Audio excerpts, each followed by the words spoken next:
Imagine you're a founder. You know, your app just crossed 1 million active users. Right. You've got 30 brilliant employees who would basically run through brick walls for you. Yep.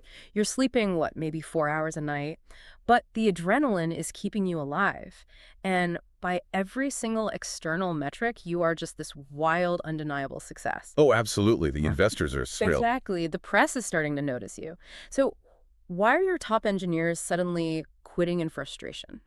Yeah, that's the real question. Right. Like, why does it take 3 weeks to ship a minor bug fix that used to take, I don't know, 3 hours? And why does it feel in the pit of your stomach like your entire company is about 30 days away from just a total catastrophic meltdown? Welcome to the deep dive. Thanks for having me.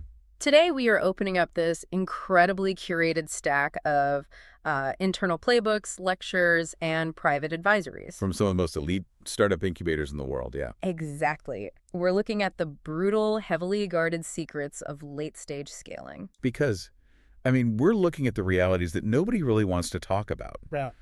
Especially when they're romanticizing that startup journey. Oh, the mythology is entirely focused on the garage phase. Totally. We all know that cinematic image, right? Two founders, a whiteboard covered in marker, some empty pizza boxes. And a prototype that's going to change the world. Exactly. And the assumption is always that if you build a product people desperately want. Like, if you hit that holy grail of product market fit. Right. If you hit that, the rest is just, a matter of hiring more people to keep up with demand. Which is so wrong. It is entirely wrong. Yeah. The central thesis running through all of our source material today just shatters that assumption. Because the real existential threat to a hypergrowth company isn't building the product at all. No. The true threat is the chaotic, highly unnatural, and frankly, deeply painful transition of building the company that builds the product. That distinction is just everything. Building the product versus building the machine that builds the product. Yeah. And we're going to unpack that hidden machinery today. We're looking at counterintuitive talent strategies, the bizarre power dynamics of HR at scale. Which is fascinating, by the way. Oh, it really is. And the silent financial levers founders have to pull, not to mention the agonizing emotional sine wave of a founder's psychology over, like, a 10-year grind. It's a lot. It is. So let's start with the trigger point for all this chaos. The sources point to this very specific, almost mathematical paradox that hits startups. The employee count wall. Yes. What works absolutely flawlessly when you have 20 employees becomes just an unmitigated disaster the moment you hire your 30th. Because in those early days, the absolute best organizational structure is, well, it's no structure. Right. A completely flat organization. Right. Exactly. Every single person reports directly to the founder. You want zero friction in those first 18 months. You don't want layers of middle management. No, or approval matrices. You want every engineer, every marketer, every designer in the exact same room, rowing in the exact same direction. Just sprinting to see if the market actually cares. Right. And the communication overhead there is virtually zero because everyone literally hears every conversation. But the danger is how that flat structure breaks, right? It doesn't degrade slowly over time. No, it don't give you warning signs so you can gently adjust your course. Yeah. When a flat structure fails. And the data shows this reliably happens around, what, 25 to 30 employees? Yes. Yeah. Right at that mark. And it fails all at once. It is a sheer cliff. It really reminds me of, like, a biological organism trying to scale. Oh, how so? Well, a single-celled organism doesn't need a circulatory system. Diffusion works fine. Nutrients just pass through the cell wall and reach everywhere instantly. Ah, right. That's your 20-person startup. Exactly. Information just diffuses across the room. But if that cell multiplies and suddenly grows into a multicellular animal without taking the time to develop a heart, arteries, veins... It literally collapses under its own weight. Right. It starves from the inside out because diffusion can't cross that much distance. At 30 people, diffusion stops working. That's a great analogy. Yeah. And at that exact moment, the founder's job fundamentally shifts. You're no longer just a visionary product architect. You have to forge that corporate circulatory system. You have to build an org chart. And let me tell you, the sources point out that founders absolutely despise doing this. Oh, they fight it tooth and nail. They really do. Yeah. But you have to look at the psychological profile of the kind of person who starts a tech company in the first place. Right. They're usually rebelling against something. Exactly. Startups are born out of a profound rebellion against corporate bureaucracy. These founders are often brilliant people who left massive conglomerates because they couldn't stand the red tape. The middle managers, the endless alignment meetings. Exactly. They view structure as this toxic, hopelessly corporate concept that just kills the spirit of innovation. So when they realize their flat structure is breaking, they don't implement a traditional hierarchy. No, their instinct is to try and innovate on management itself. Oh, right. Like designing these wildly complex circular reporting matrices. Or they declare themselves a bossless environment where teams just organically form around problems. Which sounds cool, but the incubator playbooks call this out as a fatal error. It's completely fatal. I have to admit, though, part of me sympathizes with the founders here. Really? Yeah, I mean, doesn't instituting a rigid top-down corporate structure genuinely risk killing the speed and disruptive energy that made them successful? It feels that way to the founder, definitely. Like if you tell a brilliant 22-year-old hacker that they now have to submit a request to their supervisor to push a piece of code, aren't you just recreating the miserable environment you wanted to disrupt? It's a common fear, but the reality of human group dynamics dictates the exact opposite. How so? Because innovating on management is a trap.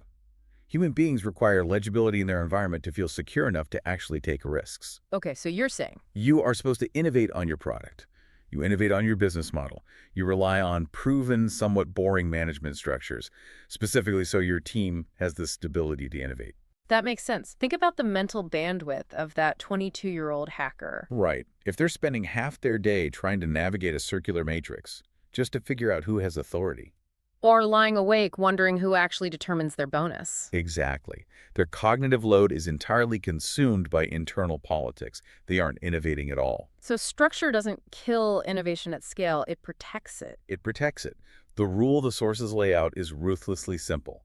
Every single employee must know exactly who their manager is. And every manager must know exactly who their direct reports are. Yes, no dotted lines, no shared authorities, absolute clarity. Okay, so you need a stable foundation to build an unstable, highly disruptive product. Exactly. But drawing up that definitive org chart sounds easy on a whiteboard. Establishing it in reality is agonizing. Oh, it's brutal. And the sources make it painfully clear that the founders themselves are almost always the biggest bottlenecks in this transition. Because moving from an individual contributor to a manager requires a total rewiring of their daily behavior.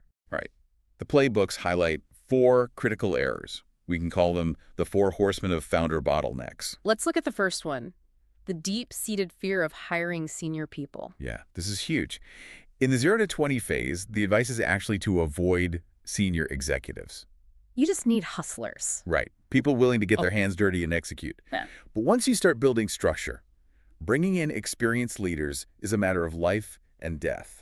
Yet founders systematically delay this. They delay it out of a really complex mix of intimidation and insecurity. Put yourself in the shoes of a 25-year-old founder. Okay. You built a clever piece of software that took off. Now your board is telling you to hire a vice president of sales. Right, and you're interviewing a 45-year-old executive who's built 3 global sales organizations. Exactly. Who speaks language of quotas and pipelines you barely comprehend, and who probably wears a watch that costs more than your car. That is profoundly intimidating. To manage someone who knows significantly more about their domain than you do? It is. Founders often subconsciously sabotage these hires because they just don't know how to integrate them. They worry, what is my job if I'm not the smartest person in the room on sales? And because they're afraid to hire that senior person, they usually default to the second bottleneck. Which is arguably the most common trap. Hero mode. Oh, hero mode. It's almost a rite of passage. The company's growing too fast. Things are breaking. And instead of stepping back to fix the machine, the founder just decides to pedal harder. The sources use a perfect illustration with customer service. Let's say the user base spikes. Right. Suddenly, ticket volume goes through the roof. The current team of 2 reps is drowning. A normal manager would halt other activities, write a job description, and start interviewing. But a founder in hero mode decides to lead by example. They log into the Zendesk queue and start personally answering tickets. They will grind for 18-20 hours a day, sacrificing their health, their sleep. And if you ask them to stop and spend 3 days interviewing candidates, they look at you like you are crazy. We can't stop. We'll get hopelessly behind. Our customers will be furious. Exactly. But I understand the psychology perfectly. Hero mode stems from a really noble place. It comes from the desire to lead from the front, to prove you aren't above grunt work. Right. But the brutal truth, the sources point out, is that hero mode is actually a failure of leadership masquerading as hard work. Because you're starving the company of its most valuable resource, your perspective as the CEO. The only correct answer in that scenario, as counterintuitive as it feels, is to intentionally allow the company to fail in the short term. You have to willingly let the queue back up. Yes. You accept that for the next 3 weeks, customers will wait 4 days for a response and complain on Twitter. You absorb that short-term damage so you have time to hire and train 3 new reps. Because if you don't, you aren't fixing the problem. You're just becoming a load-bearing pillar in a collapsing building. Eventually, you'll burn out and the company breaks anyway. Which flows perfectly into the third horseman, bad delegation. Oh yeah, let's say the founder finally realizes they can't do it all. Right. So they decide to hand off a major project. But because they still suffer from that control freak instinct, they execute the handoff terribly. The standard, deeply flawed way of founder delegates is to say, hey, we need a new pricing model. I want you to research competitors, talk to customers, build a massive spreadsheet. Bring it back to me on Friday, and then I will review it and make the final decision. Which isn't delegation at all. It's just outsourcing the manual labor of research. The founder is still hoarding the actual cognitive work. The bottleneck hasn't been removed, it's just delayed until Friday. Exactly. The sources outline a radically different framework for actual delegation. The founder should say, you are a brilliant financial analyst. That's why I hired you. Here's the context, here's the problem, and here's what my gut tells me. But you own this. You make the final decision on the new pricing model. Just let me know what you decide. Okay, stop right there. If I'm a founder and my entire net worth and reputation rely on this company surviving, handing over ultimate authority on pricing to a 26-year-old analyst is terrifying. What if they get it entirely wrong and we lose half our user base? That terror is exactly why founders hoard decisions. But to navigate that rationally, the incubators introduce this brilliant mental model. The consequence versus conviction matrix. Right. Before you delegate, evaluate the decision on 2 axes. First, consequence. If this goes wrong, does it kill the company? Is it irreversible or just embarrassing and expensive? Exactly. Second, conviction. Do you have deep data-backed certainty about the right answer, or are you just guessing like everyone else? So if a decision has low catastrophic consequence, like you can reverse it in 3 months, and you personally have low conviction, You must delegate it completely. you have to let them make the mistake. You have to. Because the lesson that analyst learns from launching a flawed model, analyzing why it failed, and fixing it themselves. That turns them into a high-level executive who can help you scale for the next 5 years. Yes. If you just make the decision for them, they remain an obedient researcher, and you remain the bottleneck. You're trading short-term safety for long-term scalability. That makes profound sense. And just to complete the picture, the final trap is simply a profound lack of personal organization. When you're just writing code in your living room, you can hold the entire roadmap in your head. But running a company of 50 or 100 people requires a systematic way to track what everyone is doing. And the sources note this pervasive Steve Jobs exception in Silicon Valley. Though everyone secretly believes they are the next Steve Jobs. They think they have such generational genius that they can personally dictate every micro decision on intuition alone. But Steve Jobs was a historical anomaly. For 99.9% of founders, attempting to run a scaling organization from memory leads to a total operational meltdown. You drop balls, miss legal filings, so overcoming this means humbling yourself to adopt rigorous personal systems. Like strict calendaring, zero inbox policies, or leaning heavily on an executive assistant. So if we look at the big picture, overcoming these bottlenecks is about distributing power, trusting other people. Right. But that leads to an incredibly dangerous question. How do you know who you can actually trust with that power? This brings us to the physics of talent and the concept of barrels and ammunition. This absolutely blew my mind. It is arguably the most powerful metaphor for talent evaluation in the startup ecosystem. When a company secures a massive Series A funding round, they suddenly have millions in the bank. And the naive assumption is that adding more people linearly increases speed. Right, the math seems obvious. If 10 engineers build one feature a month, Hiring 20 more should mean 3 features a month. But the reality violates basic arithmetic. Sometimes adding 20 people actually slows the company down to a crawl. And this is where barrels versus ammunition explains the disconnect. The playbooks categorize employees into 2 archetypes, right? Yes, most employees, and we're talking about genuinely great, highly skilled people, are ammunition. Meaning they're highly effective, but they need to be loaded into a barrel and pointed at a target. Exactly. They need a manager to define the scope, clear political roadblocks, and give them a structured environment to execute. They'll write incredible code, but someone has to tell them what the software needs to do. Right. But to actually scale velocity, you don't just need more ammunition, you need barrels. And a barrel is someone who can take an abstract idea from the founder. Take complete ownership of it and drive it all the way to completion without hand-holding. They figure out the resources, recruit engineers internally, negotiate with marketing. And the inescapable reality of physics in a scaling startup is that a company can only execute at the speed of the unique barrels it possesses. So if you have 500 brilliant pieces of ammo, but only 3 barrels, You can only move forward on 3 concurrent projects. let me make sure I grasp the mechanics here. Why does adding ammo without barrels slow you down? It's not just that they sit idle, right? No, they actively create drag. If I hire 20 new engineers but have no barrel to lead them, they start asking questions. They schedule alignment meetings. They ping the founder 50 times a day on Slack. Exactly. They generate a massive cloud of communication overhead that paralyzes the few productive barrels you actually have. And this creates a toxic behavioral loop in middle management, empire building. Yes. In traditional corporate environments, a manager's prestige is tied to headcount. So early managers constantly lobby to hire more ammunition, claiming it'll help them move faster.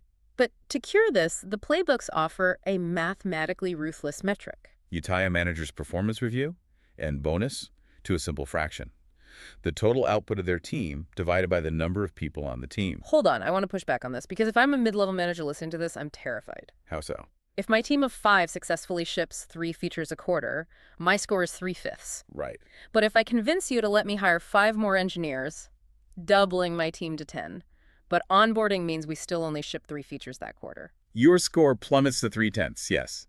I am actively punished for hiring. How do you balance long-term capacity building with a metric that brutal? You are punished in the short term. Yeah. And that's entirely by design. It forces the manager to internalize the true cost of onboarding and communication drag. It forces them to ask, do I really need 5 more engineers, or do I just need to optimize the workflow of the 5 I have? Exactly. It makes hiring a last resort rather than a first impulse. It instantly cures the desire to empire build. It's beautifully vicious. It forces managers to hunt for barrels. But looking at talent this mechanistically brings us to a really heartbreaking reality. Outgrowing the early team. Yes. Let me paint the scenario because I've seen this tear companies apart. You have an early, brilliant engineer, employee number 3. Built the prototype in a garage over a weekend. Took a massive pay cut, worked 80-hour weeks, bled for the company. Now 3 years later, you have 100 employees. And that engineer naturally expects to be named VP of Engineering. But the founder knows they don't have the operational skills to manage a 50-person department. If you hire a seasoned executive over their head, isn't that a profound moral betrayal? It feels like the ultimate betrayal, which is why founders delay it until the department is in total revolt. But how do you evaluate it? You have to separate 2 trajectories: the growth curve of the individual and the growth curve of the company. In hypergrowth, the company is growing exponentially. But human beings learn linearly. Right. They physically cannot absorb the lessons of how to manage a massive org in the 3 months it took to hire that org. The sources draw a contrast with companies like LinkedIn in their early days, right? Yes. LinkedIn grew linearly at first, allowing early employees the runway to learn and grow alongside the expansion. But if your startup goes vertical, the company's needs violently blow past the individual's learning curve. You can't wait for them to catch up. The founder must initiate an agonizing conversation, sit them down, acknowledge their contribution, but map out a realistic path. You are the soul of our code, but I need someone who has navigated a 100-person org to manage the people. You protect the company first, because you promote them out of loyalty and they fail, the company fractures, and everyone loses their jobs. And managing those bruised egos requires evolving the most dreaded department in any company, HR. The bizarre power dynamics of human resources at scale Founders notoriously hate HR. They associate it with TV sitcom HR. Toby from The Office, the enemy of fun and speed. Exactly the archetype. But a deeply rigorous HR department is actually a massive accelerant. It's about establishing clarity, clear reporting structures, standardized feedback, and rigid compensation bands. Because without those, the power dynamics degenerate into chaos. Let's look at compensation. The playbooks use this vivid anecdote about why off-cycle raises are fatal. Picture this. An employee walks into the founder's office on a random Tuesday, aggressively demanding a 20% raise. Hinting they might leave, and the exhausted founder just caves. Fine, we'll bump your salary. It feels like a quick fix. But the employee walks out thrilled and does a literal victory dance down the hallway. The shmoney dance, the sources call it. Right. And they immediately tell their 3 best friends. Within 48 hours, the whole company knows. And the psychological fallout is catastrophic. Think about the quiet, high-performing engineer in the corner. They don't boast, they just ship flawless code. And they see that victory dance. In that single moment, they realize management doesn't evaluate performance. They evaluate aggression. The quiet high performer suddenly understands that the loudest squirky wheel gets the grease. They realize they have a fiduciary duty to constantly demand more money, regardless of output. The culture shifts overnight from a meritocracy to a hostage negotiation. To prevent that, you institute rigid compensation bands and unyielding review cycles. The founder has to be able to say, I value your work, but I will not give anyone an off-cycle raise. We review everyone every 6 months based on merit. It's painful in the moment, but it removes baseline anxiety for the other 99 employees. And that same principle applies to demotions. The sources reference Ben Horowitz's framework based on the band Sly and the Family Stone. Right. The lyric, sometimes I'm right, sometimes I'm wrong. No difference what group I'm in. How does that map to business? It means as a CEO, your group is no longer just you and your early executives. It's the entire sprawling organization. Yeah. Every decision has to be viewed through the eyes of the collective whole. Let's apply this to a brutal scenario. A failing senior executive, maybe a co-founder, who owns 1.5% of the company. Which is life-changing wealth. The CEO thinks, I don't want to fire them. I'll just demote them, give them a special projects role. That's compassionate. It seems compassionate. But apply that Sly and the Family Stone lens. Look at it through the eyes of a junior engineer working 80 hours a week who owns 0.1%. They have to take orders from a demoted executive who objectively failed but is still walking away a multimillionaire. Just because the CEO was too soft to fire them? It's like jurisprudence. It sets case law. The rest of the company internalizes the message. Failure is rewarded with massive wealth if you're friends with the founder. It destroys the meritocracy instantly. Yeah. You cannot demote a failing executive with massive equity. You have to fire them. Speaking of equity, there's a wild power dynamic between founders and investors regarding stock options. You'd assume everyone at the top wants to hoard wealth, but founders must aggressively fight their own VC investors to give more equity to employees. Because investors hate dilution. Exactly. But the data proves that creating refresher pools, giving away 3% to 5% of the company yearly in new grants, is the ultimate alignment tool. It prevents your best people from leaving for Google because their unvested equity keeps compounding. And while we're on equity mechanics, there's a deeply unfair industry standard: the 90-day exercise window. Let me map the physics of this trap. Say you're an early employee, worked 4 years, stock options fully vested, you decide to leave. Under standard rules, you have 90 days to exercise or purchase your vested options. And to do that, you pay the strike price. But infinitely worse, the IRS treats the theoretical paper value as income. Yes, so the employee might owe a $300,000 tax bill on illiquid stock. They need $300,000 in cash within 90 days, or they lose 4 years of wealth creation. It's a liquidity trap that holds the employee hostage. The most successful scaling companies are rewriting their bylaws to offer a 10-year options exercise window. It treats employees like true partners. So you've navigated the phase shift, instituted HR bans, distributed equity. The next monumental challenge is ensuring all those brilliant minds are rowing in the exact same direction. Alignment and institutional memory. There is a mathematical certainty to communication overhead. The formula is basically n times n minus 1 divided by 2. 2 people, 1 line of communication, 5 people, 10 lines. 14 people, 91 lines. By 100 employees, it's thousands of intersecting lines. Pure chaos. How do you fight the math? The sources state the single most important word is alignment. And they offer the top 3 goals test. I love this test. It exposes founder illusions. If you walk through the office and tap 10 random employees on the shoulder, What are the top 3 goals for this quarter? they should all give the exact same 3 answers in the exact same order. But in a thrashing company, no 2 employees give the same answer. Marketing thinks it's international expansion. Engineering thinks it's refactoring code. Their vectors pull the company apart, and the founder usually swears everyone knows the goals. They suffer from a massive illusion of transparency. To break it, the company has to transition from an oral tradition to written law. In the garage phase, culture is dictated orally. Over coffee, the founder says, here's how we handle angry customers. But as nodes multiply, oral tradition breaks down like a game of telephone. The how and the why must be explicitly codified in writing. This is where startups start feeling like dystopian cults to me. Can you really mandate a living culture by writing it on a Confluence wiki page? It feels sterile to the founder. But consider the alternative. If you don't write it down, the culture defaults to whatever the newest, most aggressive manager says it is. Or the loudest toxic employee. Exactly. Writing it down makes it the definitive law of the land. It becomes the algorithm by which autonomous employees make decisions when the founder isn't there. The written culture is a distributed decision-making algorithm. And to reinforce it, incubators mandate a specific rhythm of transparency. A rigorous weekly management meeting and a monthly all-hands meeting, because alignment naturally decays over time. You have to constantly realign, like making micro-adjustments to a steering wheel.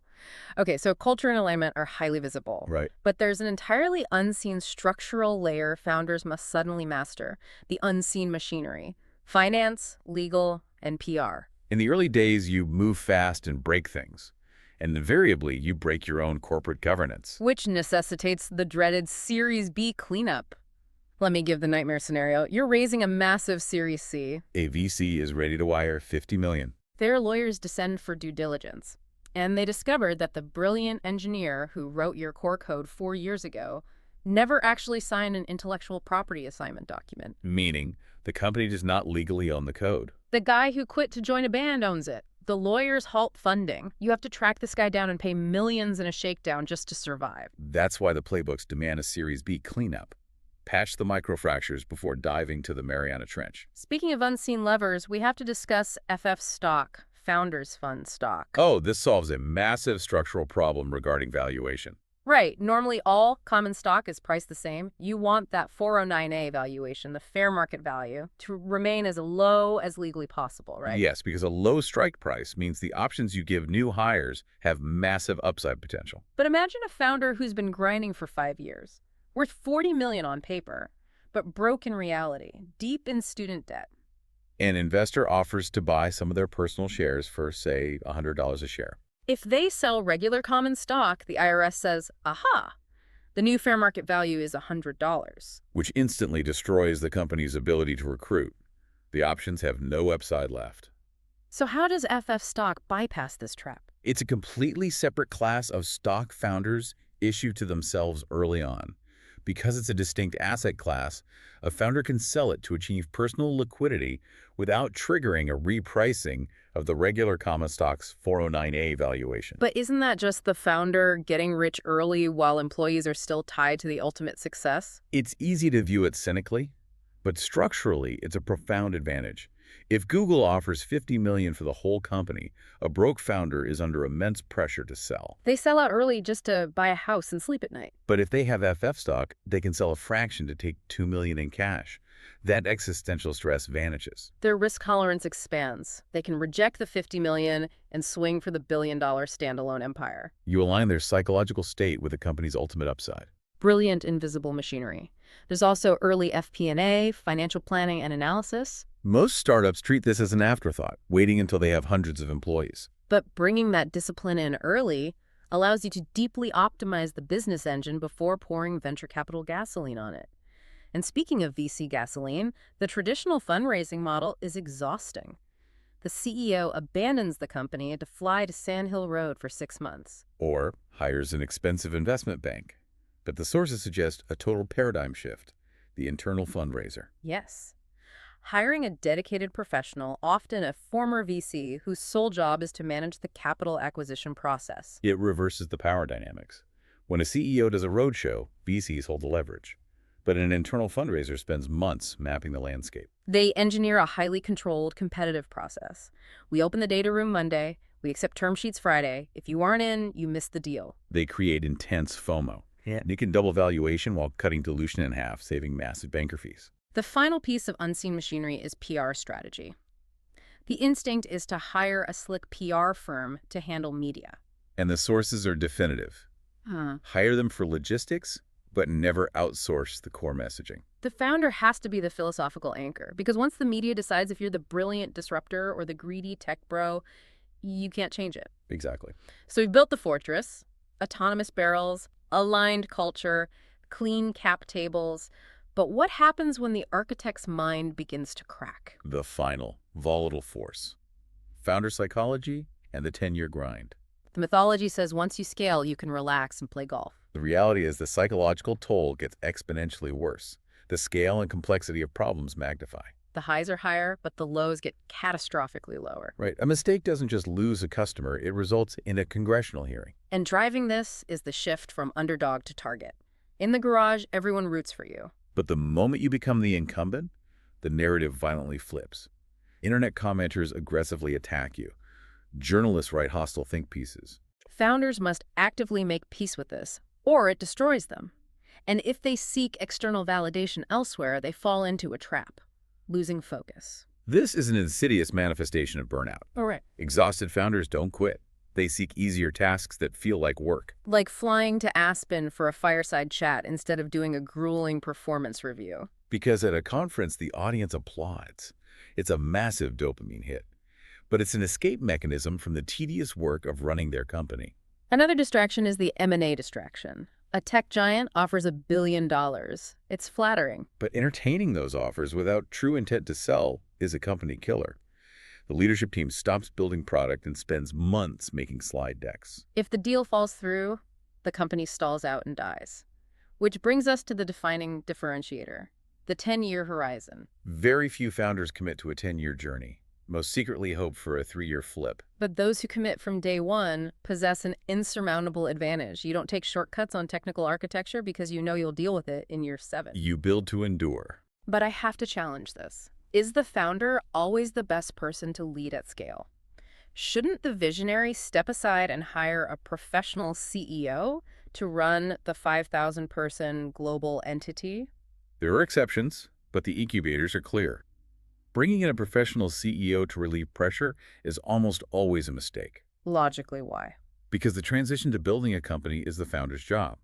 The most transformative companies are run by founders for decades. A professional CEO might optimize margins for Wall Street. But they rarely possess the innate moral authority or visionary conviction to endure massive, unpopular risks. When a founder pivots the entire model, the company follows out of belief. The founders who survive adapt their psychology. They take vacations, they tune out the press. The ultimate failure state isn't running out of money. No, it's the founder simply running out of the emotional and psychological stamina to continue. So let's bring this home. We've traversed the gap between building a product and scaling an empire. We saw how founders become bottlenecks, the trap of hero mode, and the physics of talent. We explored why strict HR and firing failing executives is your most lethal weapon against decay, and the silent financial machinations keeping the ship afloat. And ultimately, that scaling is an exercise in psychological warfare against your own burnout. Here is a final provocative thought. We universally idolize the act of starting. We glorify the spark, the leap of faith out of the garage. It's the mythology we're sold. But perhaps the true superpower, the most valuable competitive advantage in the global economy, isn't the genius to start. Starting is comparatively easy. Right. Perhaps the ultimate advantage is the structural, emotional, and operational stamina to sustain. That is where the real empires are built. Thank you for joining us on this deep dive. Next time you look at a massive tech giant, try to look past the shiny user interface. Try to spot the invisible structural forces, the agonizing 10-year grind, and the unbroken operational willpower holding it all together. Until next time.